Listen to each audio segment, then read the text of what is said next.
stage 7 of Ascension. It's time to have fun. Mysticism. Now that you are starting to surrender, you're starting to feel, you're starting to have a more of an open mind, and you're letting go, slowly of course, your ego. It's time to dive deep into magic. In this stage, you start dabbling in so many different things, unknown. Before we dive a little deeper into stage 7, I just want to note that you don't have to be ascending. You do not have to be awakening to have spiritual gifts, to be psychic, to be a witch, to be spiritual. Every single one of us has some kind of gift. But because of trauma, conditioning, programming, a lot of those gifts have been blocked, and some people haven't been blocked. So they have been in their gifts and know of their gifts and practicing their spiritual gifts all of their life. I also want to note that spirituality in itself has nothing to do with your spiritual gifts. It has nothing to do with being a witch, being any type of being of the light, any occult stuff, psychic, any of those things. They are not interchangeable. People will start unblocking their spiritual gifts on their spiritual path and their awakening ascension. You will realize the universe is not out there, it's in here. We are the universe, and the universe is us. We are one. We are one with everything. Those who actually get to this stage have a better understanding of truth. Their connection is deeper to the universe, source, God, magic, energy. They're interchangeable. That is my belief. Energy, universal, life force energy is magic. You just dive so deep into the magic of the world. I think this is an exciting, fun stage to be in. You start dabbling in so many different things. Your connection has just strengthened. Magic is just on your mind all the time. It's really unbelievable how much you grow in this stage on a magical, mystical, healing aspect. You realize that you and everyone around you can heal themselves. You start diving really deep in all the energy healing stuff, all the magical.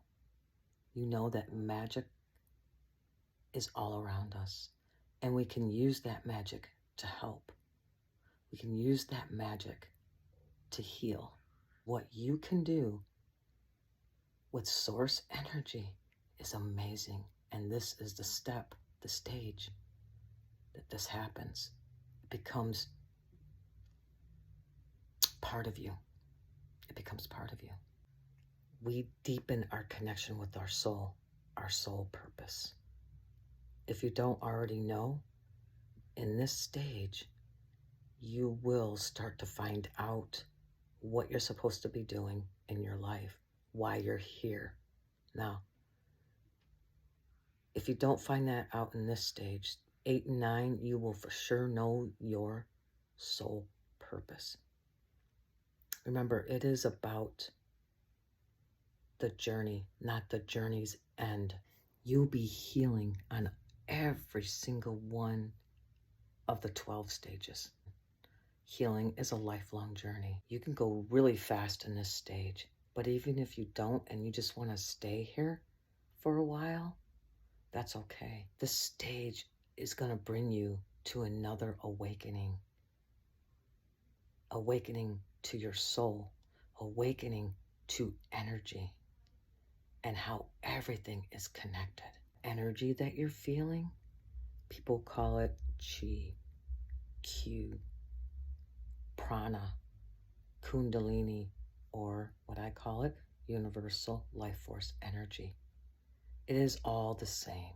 It comes from one source and one source only. You start really diving and dabbling in energy modalities, whether it's witchy, shamanic, spiritual science, energy healing, any of those.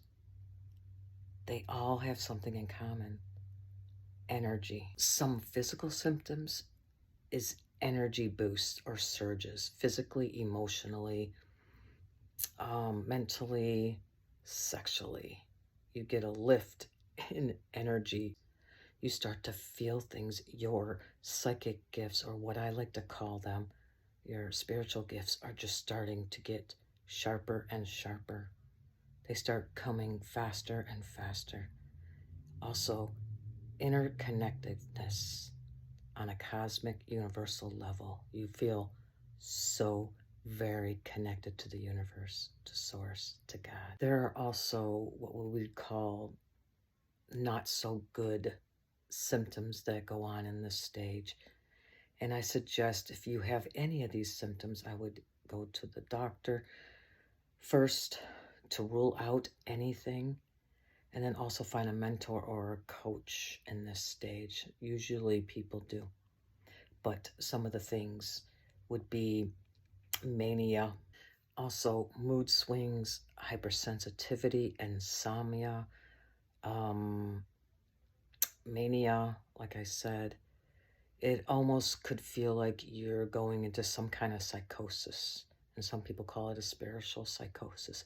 That's why I said to go ahead and just try to rule that out. And also having a mentor or coach to help you through that. Psychosis and spiritual awakening or ascension symptoms can just almost exactly be the same things. That's why getting professional help will help you through this process.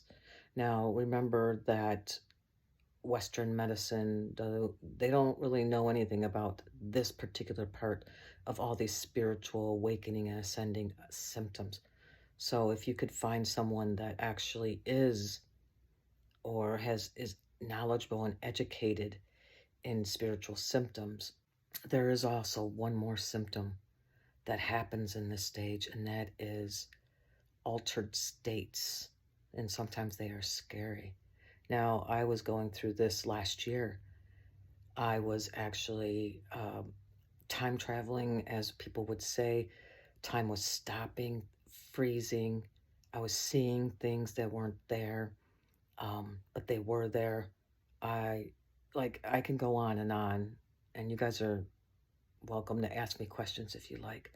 But it is scary sometimes, especially being alone. So definitely reach out to someone if you're starting to have these altered states that are unexplainable, because it is a symptom of this stage, because you are starting to shed everything and you're becoming more conscious of the truth, of the universe, and of yourself. Remember, this stage is a fun stage, but a lot of things can happen if you don't understand what a spiritual awakening is, what ascending is. So educating yourself, becoming more knowledgeable on everything spiritual, and make sure they're from reputable people, because there's a lot of shit out there that people don't even know what they're talking about. And you can always reach out to me. Sending you so much love.